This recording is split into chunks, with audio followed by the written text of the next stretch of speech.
Welcome to today's episode of CLCI Live, brought to you by the award-winning and ICF accredited school, Certified Life Coach Institute. Sit back, relax, and enjoy today's episode.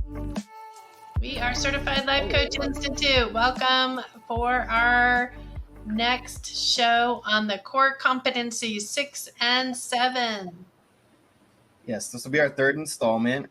We will cap off the series next week. We're excited to go ahead and get started with this week's. If you guys are kind of unaware of what we're doing exactly, you can go ahead and be sure to check out our last two streams. It'll explain exactly what we're doing and kind of detail we want to hop in today. But before we do, can we give Kyle a second to introduce himself? Yeah, who's this guy? Who's this guy sitting here? Okay. With us? I'm Kyle. I have been with CLCI for a few months now. I've gone through my level 2 training course, and I'm happy to be here. What do you do, Kyle, at CLCI? I am a technical director, and so I help admin the shows that are going on, and I help steer the ship so teachers and facilitators can give their A game to the students and participants. I like that you called it a show. Classes. And it's our A game. And it's, what'd you say?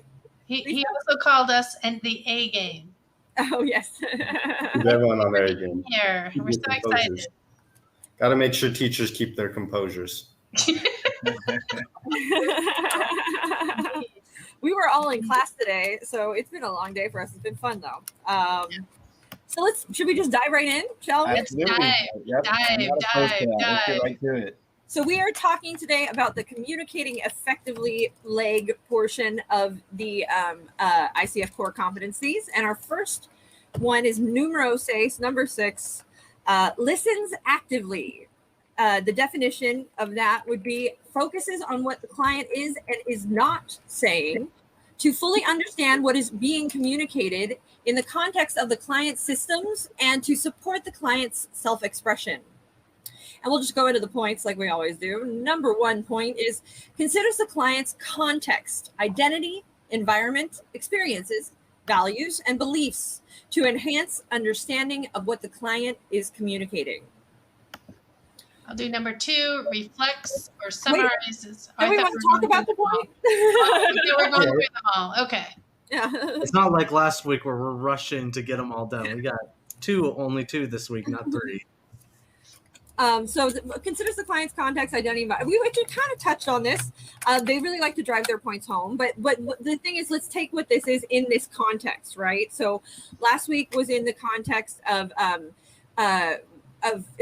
co-creating the relationship. So that's what that was about. This is in the context of communicating effectively. So the other one was about creating a relationship. This is about how we're going to communicate with the client, right? So in the context of communicating with the client effectively and listening actively, more specifically, considers the client's context, environment, experiences, values, and beliefs to enhance understanding of what the client is communicating. I think it's listening to the whole person, not just a problem of what they're saying. So listening for what's present, listening for what's not present, or the blind spots, and opening the dialogue in that place. I think it's also not, I think the word considers might be a little ambiguous, but I think it's being curious about all of those aspects too, being curious about the context of what the client is sharing with you, being curious about the identity that the client holds, being curious about the environment of whatever it is they're working on is, and their experiences, and being able to ask those questions so that you as a coach can get a bigger, broader picture, and be listening to know that whole client experience, and really be able to navigate what questions to ask and help navigate them in this space of their environment, their context, their identity, etc. You guys have thoughts? Would an example of this, I guess, in relationship coaching, Lisa, be a person's sort of love language? How they learned to communicate affection and how they would like to receive it, and uncovering that and asking questions to identify what it is that they're trying to communicate to their partners. For that moment, yes, a lot of the times the love language can shift, but in the present of, if I know what my love language, if I am physical touch, then I'm going to ask from my partner that physical touch piece and be able to communicate clearly on what my needs are in that place. Oftentimes in relationships, people will assume that you should know what my love language is. But this is going to talk about, let's have a discussion, let's have a clarity on what it is, my thoughts, what are my feelings, where do I want to go with this? And so that clearly is going to discuss the curiosity of who I am and where I am in that moment if I were a client. I think I think with this too, it's also you're getting that if you, in couples coaching too, you're getting the whole, you're considering each one's individual experiences and I think trying to bridge the gap between the two. Yeah. Maybe ask, clarifying questions about a person's context, identity, and all that other good stuff. If you don't know, if there's some sort of misunderstanding going, ask, oh, is there an experience that you had that, led you to this belief, or is this related to a value that you hold, something of that nature? Or why is this, sometimes the why of it isn't as important Yeah. as what is in this moment. So for me, I'm going to stick with, looking who I am and what's important. If I'm the client or if I'm working with clients, I'm going to find out what's important to them. Mm-hmm. Not necessarily the whys of it, because that could tap into the history of who they are and why they are, which is not what we're doing as coaching. However, sometimes it provides context for the partner to have a clarity. So it's going to depend. It's not a cookie cutter answer, but we're doing coaching, which is here and now, and that moving forward concept. So staying in present tense is going to be helpful. I think we can move to the second one, and I think that because I think this will sort of as we go through these, I think it'll help to build this out as well. So the second one is reflects or summarizes what the clients communicated to ensure clarity and understanding, and that's that mirroring component, and that's an important part of communicating effectively is using their words back at them, essentially to them, so that then they can hear it being said to them, because sometimes it's a whole different experience by virtue of doing that. And it also expresses that you have heard them as well, right? Yeah.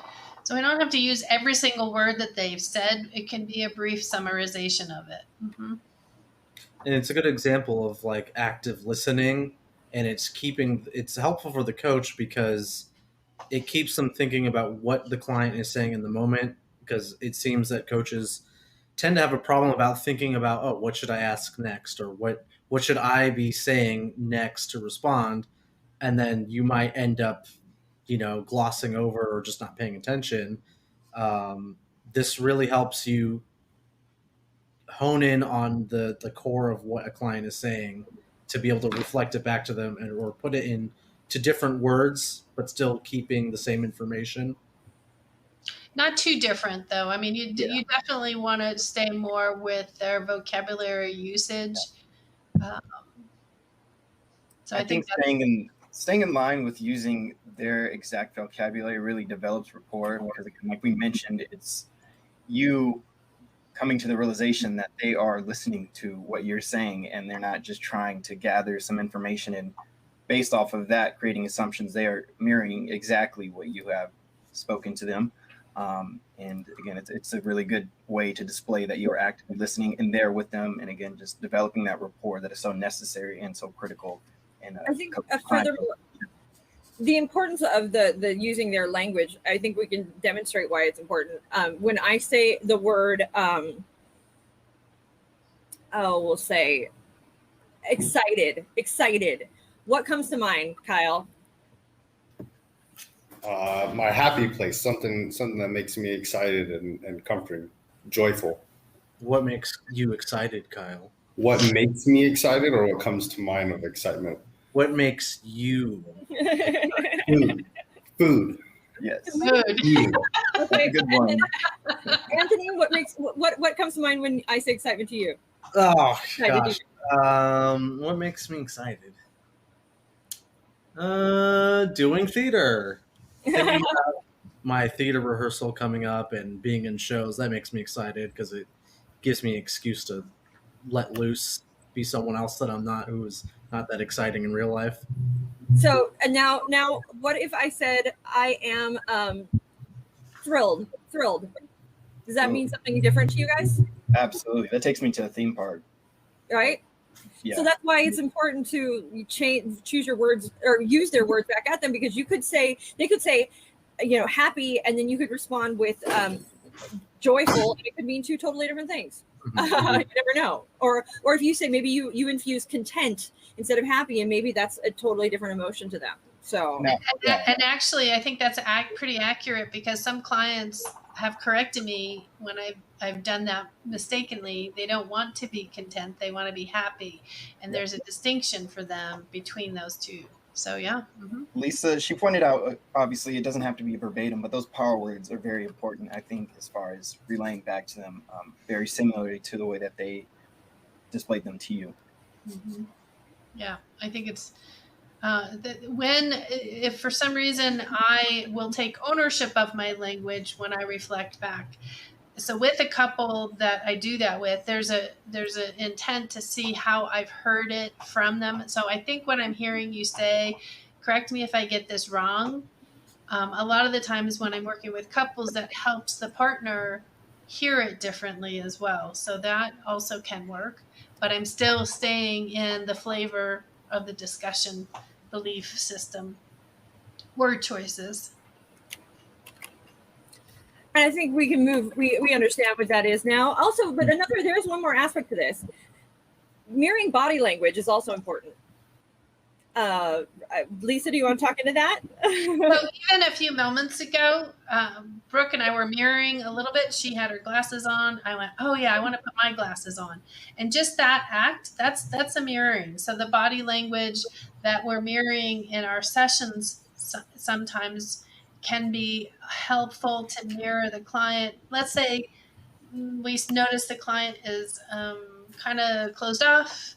I might go like this, and I'm crossing my arms, and then I'm going to make a big movement where I'll uncross them to suggest, let's get into this, let's have a discussion. So that mirroring body language is trying to open it up. Or we'll cross our legs in the same place. That's a good indication that we're in rapport, following each other's and mirroring with those mirror neurons each other's language is a good rapport builder as well. Would you cry with a client to encourage or mirror with them? So I'm not going to cry. Like if they're have full on tears and you can tell that, I'm not going to get into that state. I will have some connection to it, and there may be a tear kind of thing, just because I'm right there with them and in compassion and empathy with the process that they're going to. But no, I'm not going to cry with them. There's a distinct place that I be and stay, and that they are, and that's their job, not for me to infiltrate that moment. I think to add one more tidbit, there's an acronym for how to actually utilize what we're speaking about. It is SOLAR, which really quickly we can run through it. It's squarely face your client. You want to make sure you have open body language. You're leaning in. Your eyes are connecting with your client. You're relaxed. That is the foundation that you want to try and stick to when it comes to, again, cooperative listening and maintaining that rapport with your client while doing so. Well, and we need to consider cultures with eye language. I mean, eye-to-eye contact. But what was the name of the author of that? I forgot what his name is. Here's a lesson I learned working at security for Native American and Spanish speakers. There you go. Don't point at them. I've seen coaches who will do like the pointing thing, like when they're talking to you. You can gesture with your hand like this, but pointing is a big no-no. And we've gotten guards, not me, but guards would get in trouble for pointing around like that. So that's one of the things about considering someone's cultural context and body language. Some things might, be offensive, or other things might be more appropriate. And, it's good to key in to that sort of things and ask too, if you can tell that they're seem to be offended by something that you did that you might not have thought at first could be offensive. I think we can move into our third point now, shall we? Mhm. Recognizes and inquires when there is more to what the client is communicating. So let's talk about that more aspect, because I think it's a fine line there, because you don't want to be assumptive and you don't want to push your client. So but you still want to get them to start to get behind, because a lot of times when a client comes in, they're going to come in with one thing and you end up working on something different. It takes it ends up being slightly different, or a different course of action may happen. And that comes from that listening deeper aspect. That's what our level 2 work really, right? And being comfortable, especially with those silences. There's this statement that I pulled from somewhere, I don't remember, but if you overfunction, they underfunction, which means if you are overperforming as a coach, you're not going to get their language. So the less that you say, the more that they're going to say, which that's what you want them to do, is to share more with you. Keeping it simple, right? What? Keeping No, it simple. I like complicating things. That's No. simplicity. Are you kidding me? More about complicating things. So recognizes and inquires when there is more to what the client is communicating. So what is more? Can we somehow, when, I guess that's obvious. I guess because comes a line, like when we can start to be presumptuous, right? Yeah. Or we can start to, so how do you walk that line between being presumptuous about what your client is, the more, and being a coach? Asking, is there more to that? That's simple.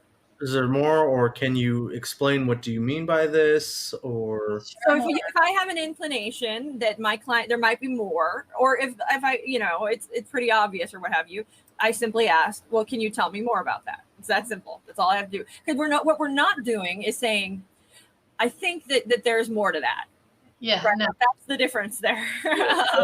that seems the last thing you want to do is like accuse your client of something, and that's bordering the line of just like, I think you're hiding something from me.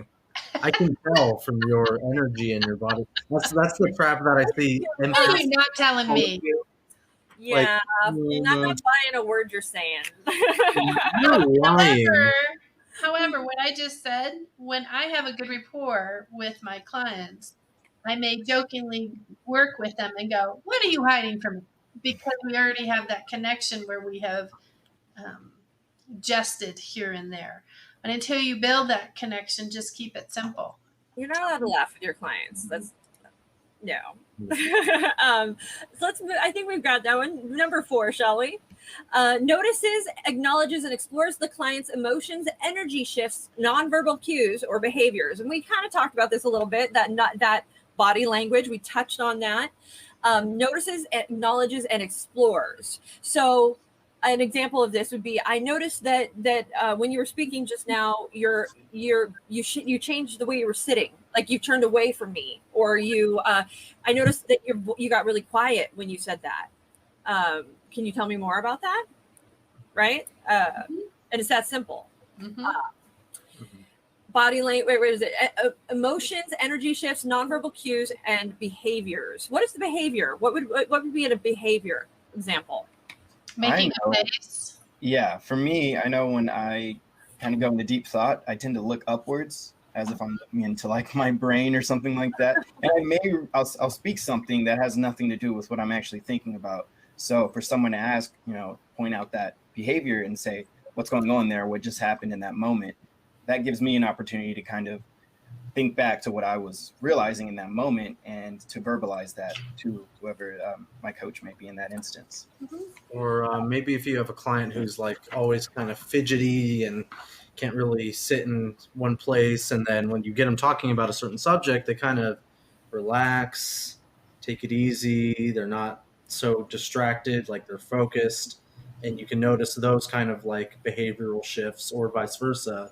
Maybe a topic is like sort of making them uncomfortable, and that's a place for a little more delicacy on the part of the coach, whether it's a question that they want to ask to explore, or maybe keep that topic for another time. If you can tell if there's something maybe triggering about it. Yeah, that goes into don't poke the bear. Don't push people where they're not ready to go. Right. They'll come around when they're ready to go there. You can, I mean, definitely it presents itself, ask a question, but if they're not ready to go, they're just not ready to go. And there's no need to poke the bear, as I like to say. Well, too, I think when you want to communicate effectively, noticing the body language of others, if they've had a long or a rough day, they may want to speak or they may not, and you could tell by the yawns and the posture. And this was a really rough day. Focus or recon. Did you know I read an article about yawns, that you only yawn with people you're comfortable with. Just for a fun fact. It's mirroring. It's a subconscious mirroring. Yeah. What it is. Like yawns when I yawn at the same time as well. Oh, you guys are so bonded. Isn't that sweet? Okay, number 5 integrates the client's words, tone of voice, body language to determine the full meaning of what is being communicated, which we've kind of talked about this. And actually, I think we kind of talked about the next one. So I'll just read it. We can just explore what's left in this section, I think. Notices trends in the client's behaviors and emotions across sessions to discern themes and patterns. So that is sort of bringing it out to that big picture, taking really 1 through 5 and then being aware in a broader sense of what is going on with your client. If they came in at the beginning, weighing 90 pounds and after 8 sessions they weigh 120, there might be a shift there. It might be something you're going, what's going on? Delicately though. Yeah. Hey, you got fatter. How's it?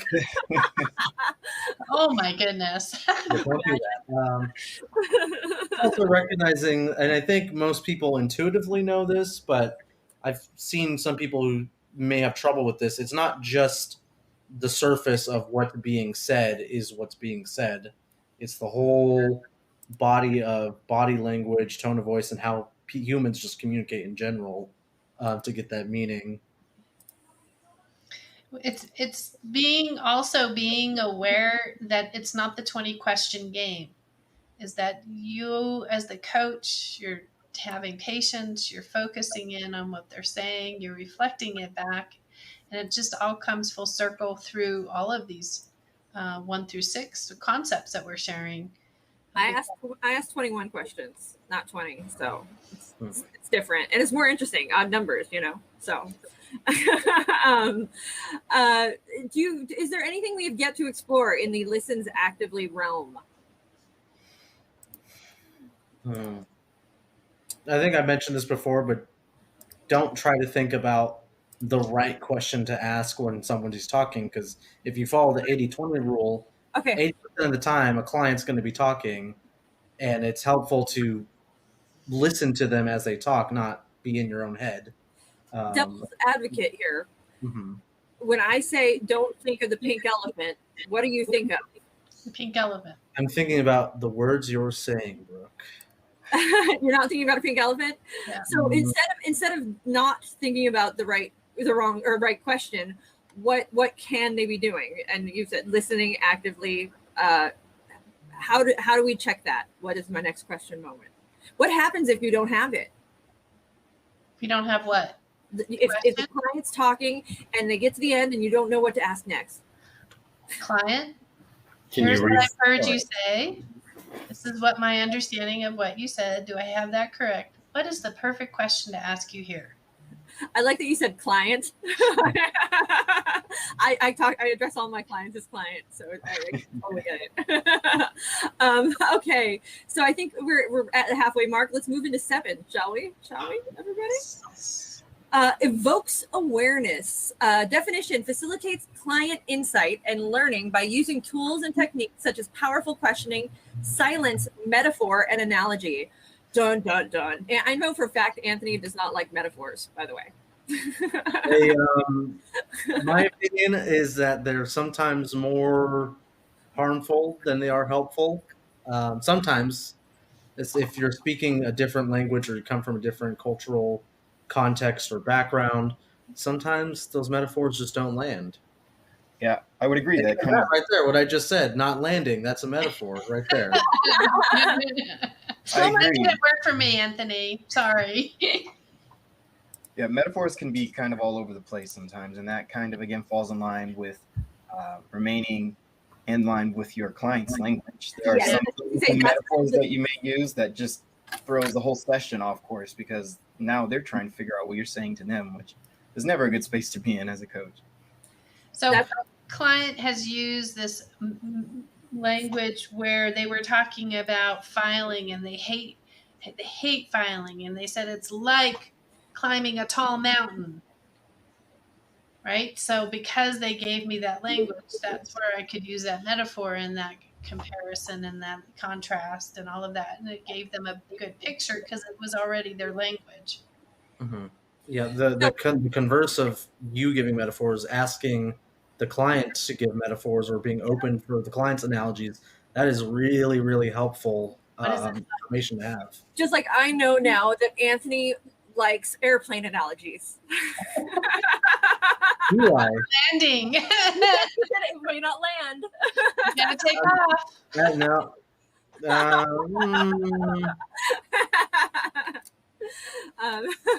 I don't know if that's. I think it's just a more of a kinetic type of metaphor, not an airplane one. No, but a good example of this would be if we know. Well, Anthony, I'll use the example.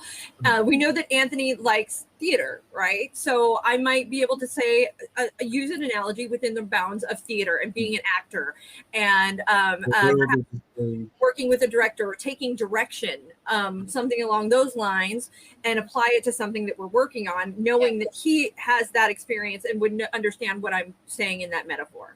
And that's a perfect example there, Brooke. Good job, because part of a session is not always staying on task, because you find out those kinds of things, what the person you're working with does.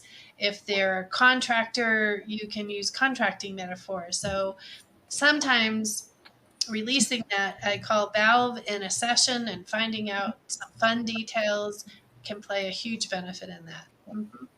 I think Core Competency 7 is a good space to flex your intuition. I do believe that I definitely have heard this question a few times throughout our course, where a student will come in and ask, well, if we're just asking questions, then what's the point of myself being here with all these years of experience behind me?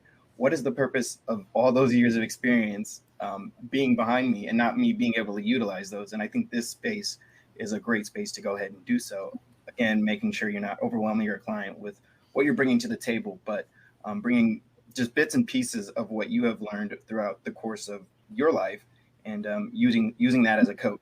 This is a good space to go ahead and do that there. So that's a good lead into number 1. Considers client experience when deciding what might be most useful. So Brooke's metaphor of using theater and direction and acting, she knows my experience, and that was the most useful one. And now I'm more open to evoking my awareness because of Brooke. My job. That's right. Mm-hmm. So I think we sort of covered those points now, right? I feel like we did inadvertently. So vertently, I don't know if that's a word, but number 3, ask questions about the client, such as their way of thinking. Number 2. Oh wait, no. Well, challenges the client. Oh, challenges the client as a way to evoke awareness or insight. Ooh, that is. Let's talk about that one. Is that poking the bear? No. Because there's some boundaries that should probably be set at the start where you just don't cross, and there's your own boundaries, the client's boundaries. But if there's a limiting belief or block or something that in the client's mindset they say, no, I can't be this way because this is not the way things are for me. The coach could ask, okay, well, what if things were that way? Yeah, that is a challenge and an open-ended question that could have the client say, oh, well, I guess it could be this way. Or what if maybe I should try to consider things from a different sort of perspective. And it's not black and white thinking, it's encouraging that sort of gray area that we want our clients to be in. I think the word challenge can be a bit scary, but I mean, challenges can be fun, right? So keeping that in mind, also consider that a challenge doesn't necessarily have to be completed. It's still going to be, on your client's court, and be in their hands whether they want to complete that challenge or not. But it is something that you do want to keep in mind, again, just to make sure that you are making sure that everything is on the table for you and the client to consider. For me as a businesswoman, as somebody and who works with people, all of you fine folks here, the last thing I want on my team is somebody that's just going to agree with everything I say and just say yes to me all the time. I want somebody that's going to collaborate. In order to collaborate with somebody, a true collaboration is two people bringing their knowledge together to create something that is bigger and better as a result of the two working on it instead of working separately. So that can't happen if we aren't somehow collaborating, right? And now in a coach, we're not bringing our knowledge. We're not doing that. What we are doing is asking questions that will open that client up and make their world bigger. In order to make their world bigger, you may have to ask them questions that might challenge their way of thinking. And that's that moving them from black and white to gray to black and white again, right? We want to move them maybe out of these preconcepts that they're stuck in, these routines, these cycles, these things. It help them, I should say, not move them, but to a broader way of looking at the world. Because they've told us that's what they want to do. It's not because we have said they need to think this way and they need to think that way. So while we're using some words that sound that way, it is all about what the client has told us that they wanted. And simply, what is the opposite of that is a great question, because they can have a mindset that's solid here, and then they think about what the opposite is. It doesn't necessarily mean the switch is on and the switch is off is opposite, but it's how their thought process works within that premise. So, like giving a good example of this, let's say, so a sort of example would be if you're working on a client with a client on a goal, right? They want to get to a certain particular place. They have yet to be able to figure out how to, or they for whatever reason are overwhelmed or something along those lines. And that's why they are coming to work with you in the first place. So they're coming to you for this space so that they can then start to work their way past and through things that they have not yet been able to do so. And in order to do that, they were going to have to challenge themselves. They're going to have to, but it's always led and guided by the client. We just ask the questions that might challenge what they've been thinking or the way they've been going about the process, essentially. Mm-hmm. I'm trying to think of like, let's say I wanted to get my microphone to work. And anybody of you guys can be a coach on this. Can't get my microphone to work. I've tried everything. I've tried everything to get my microphone to work. What do you guys say as a coach?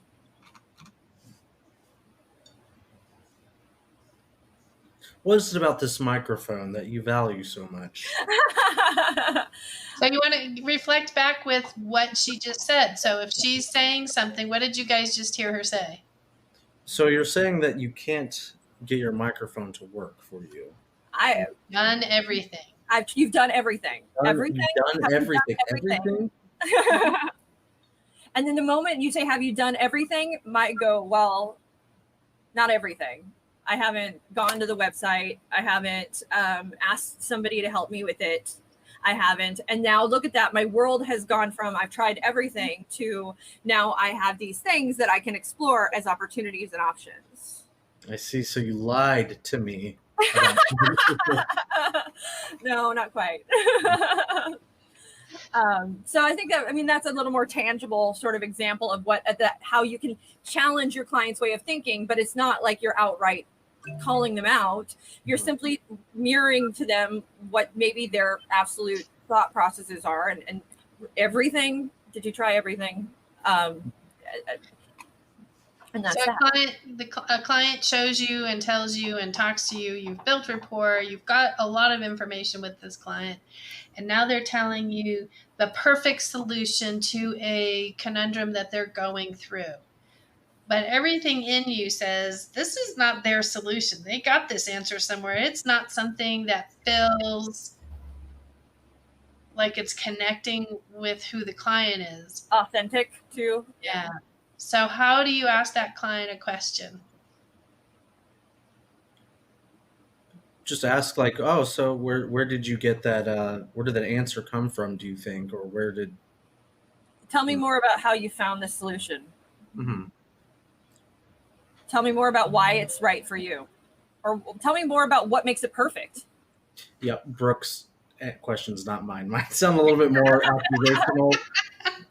Brooks' Just questions start all your questions with "tell me more," and you're done. That's all you need. And you can reflect back who that client has shown you the things. I'm going to say he or she, but who he's shown you, the things he's said, who he's been, and then conversely, you've shared this. I'm a little confused. Share how that comes together. So like if I had said I hate the color blue, I hate it, and then my perfect solution is to wear a blue shirt the rest of my life, I'm gonna go, I don't know what this problem is for, but I'm gonna go, well, you told me though in previous sessions that you hate the color blue, so it just doesn't align for me. Which is, I mean, obviously it's a completely absurd example, but it's sort of. Yeah, I'm noticing that you have a blue shirt on. Let's share more with that. Yeah, Jerome. I thought you abhorred that blue shirt, Jerome. It's actually gray, but I think you say it's a gray shirt, but it looks like a blue shirt from our perspective. Oh my goodness! Move into the next one. We've kind of been touching on this. Asks about questions about the client, such as their way of thinking, values, needs, wants, and beliefs. And what? I'm looking for the number. I think I missed number three. It almost feels like for this one too. This one applies like it should happen early, and I mean, I can see how you would want both. It just sort of be a running theme. Ask questions about the client, such as their way of thinking, values, needs, and beliefs. Why is that important? Because you're getting the client's story, the language, the way that they have their patterns.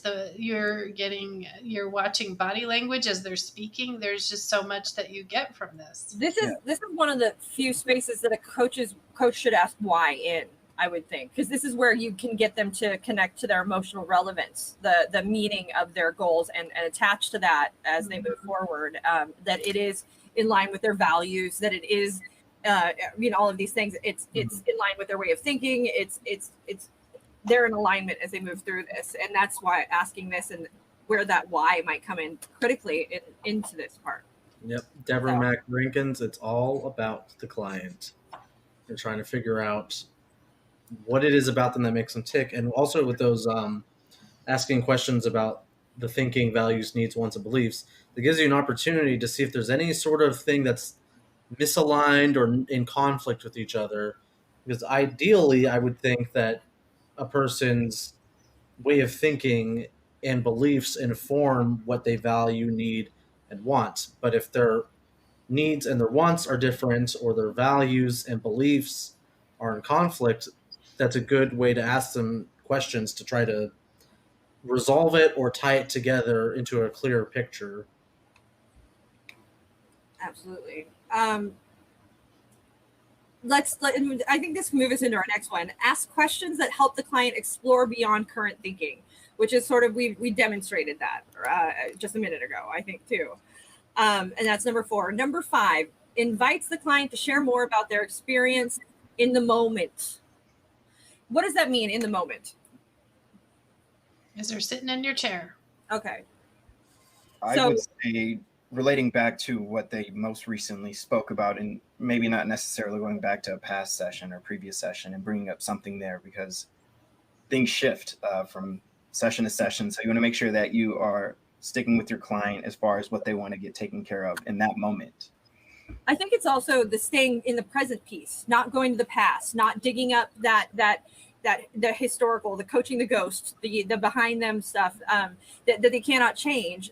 As coaches, we're moving in a forward progress and movement. So that's where that in the moment becomes critical, because we want to keep them in that moment and not delving into the past, of which we do not work and they cannot change.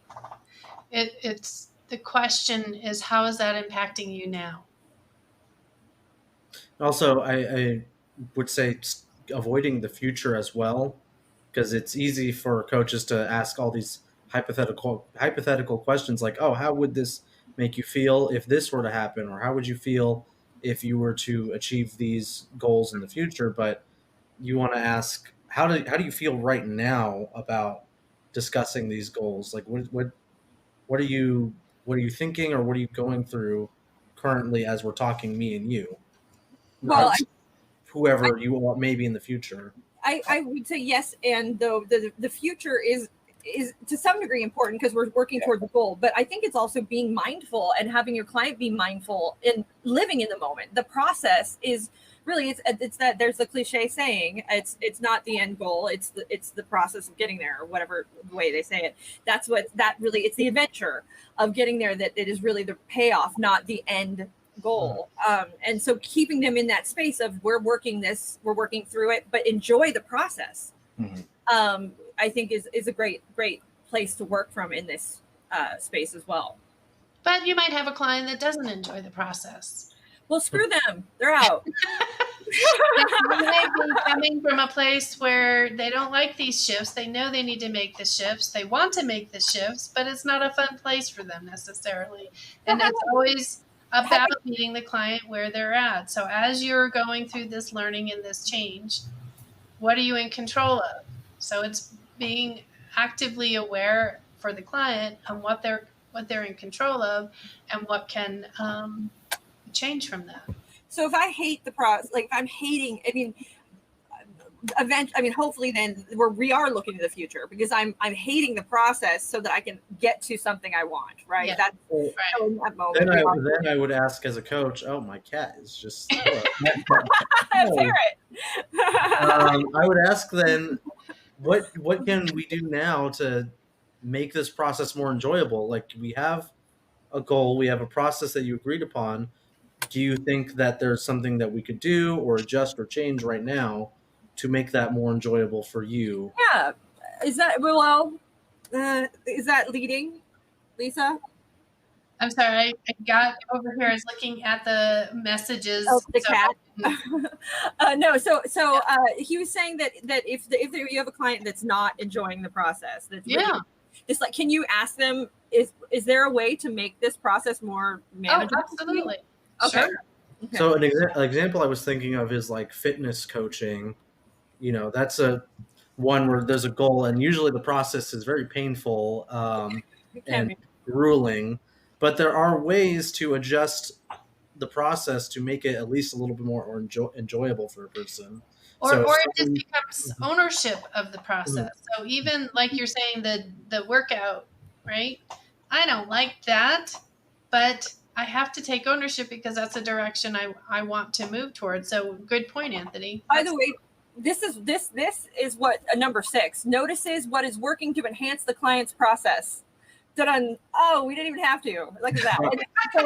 So and we only have a few minutes left, about 10 minutes left, and we've got a little bit of ground to cover. So I'm going to move us from that, since we talked read number 7 into the 8th one. We're moving to the 8th. Oh, 8th. All right, go. Do you have it? I don't know if Kyle has them up. Kyle, you want to read 8? Sure. Number 8 helps the client identify factors that influence current and future patterns of behavior, thinking, or emotion. So are these factors outside or inside of the client's control? Well, it's factors that influence current and future patterns of behavior, thinking, and emotion. So a tangible example again is if I'm in a situation where I know this person rubs me the wrong way, like there's just something about that, I just cannot stand this human being. So I will know, helps the client identify factors. So I would then ask the client to to identify, okay, knowing that you hate this person, acknowledge this emotional reaction that you're having, and then hopefully by virtue of knowing this factor, what's causing it, where I can then go into that situation with more awareness. I would imagine that's sort of what this space is about, right? Yeah. As a coach, is it more important to identify a factor that shows a positive behavior, or more important to focus on the outside influence that hone on negative, and to be aware? So it's all about what they're in control of. So that negative influence that is affecting them is, what are they in control of? What can they do and I like to use the word boundary, what can they do to set a boundary for themselves in the environment that's impacting them, right? So it's just taking that question. If we ran with Brooke's example, this person rubs her the wrong way. What are you in control of in that situation when you're in that space with that person? Well, I think too, to answer your question, what is more important? That is up to the client too. Mm-hmm. That the client will tell you which is more important in their space, the positive or the negative. And if you don't know, you ask, right? Mm-hmm. Allow them to determine which is more important. So if you hear a trigger or a outside factor, you can identify and say, hey, I'm hearing this come up. Do you want to focus on this, or do you want to acknowledge it, note it, and move on to something further? Or I'm hearing this. I'm hearing that you're having this emotional reaction. Tell me more about that. Do you want to explore that further? Is this an obstacle? Or, that's feeding them, though. We can't say that. Yeah. And I probably wouldn't say an emotional reaction. I would ask them how they're feeling and what they want to do in this place that would best serve them. That was my analytical brain kicking in. I see you are having emotions now. What do I do with this? I think, help the client with behavior, thinking, and emotion. So I think so behavior could be an interesting one to could be a sensitive subject. But let's move on to the next one. Invites the clients to generate ideas about how they can move forward and what they are willing or able to do. That word invite, so important. Not help the client generate ideas, but invites the client to do so for themselves. Yeah. Nice. I think that's pretty clear. I don't even think that needs to be discussed, because that's what our role, that's the biggest role of a coach, is getting the client to design the direction they want to work towards. Absolutely. And another thing, this goes for 8 and 9, it's on the clients to do this work, not yourself. It might be very clear to you what factors and ideas that would be helpful for this person, but they need to do the work to figure this out for themselves. This is like the video I think you guys show in level 1 or level 2 where the nail is sticking out of the forehead. Yeah. It's not helpful to... Don't give it away. No, it's supposed to invoke curiosity to get people to buy the classes. But yeah, it's on the client to do this, even if it may seem like the most obvious thing in the world, as the coach to do this, because otherwise you're taking credit for giving advice and you're not sort of letting the client have that win. Don't work harder than your client as well. Yeah. I mean, don't come out of a session sweating unless it's Southern California and it's sweating. You better both be equally sweating when you walk out of that session.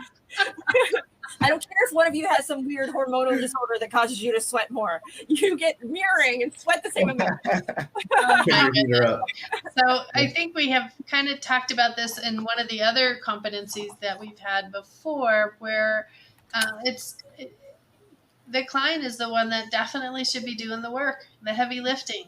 We're there to help spotlight things with them, to expand their thoughts, to broaden the direction, because that's what they've told us they want. So all of that kind of plays in all of the competencies we've already covered as well. So indeed. I want to tackle number 10 because we have a few minutes left. I think number 10 might be a little hefty, but maybe not. Supports the client in reframing perspectives. Explain.